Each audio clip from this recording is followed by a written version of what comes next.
Good morning. आज देखो तो ये लिंब पत्र आम लिंब पत्र ग्राइंड करवा सुगर लेवल तक टेस्ट करवा। देखो तो छोड़ी ग्राइंडर जार रखी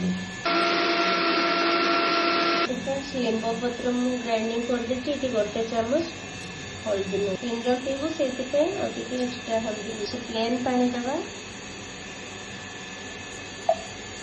ठीक से गोल दबा गोटे छड़े आम छाड़ी कप्रे ना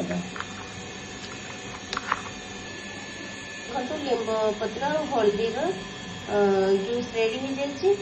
देखो तो आम प्रत्येक दिन तो पिता खावाई इच्छा हुए आम जब मीठा खाऊे गोटे जरूरी टिप्स शुणु जदि आम मीठा खाऊे आम पिता भी खावा मझे मझे निहाती जरूरी रोचे। फ्रेंड्स वीडियो टी जब उपयोगी होता कमेंट करेंगे लाइक करेंगे रोचे फ्रेंड्स।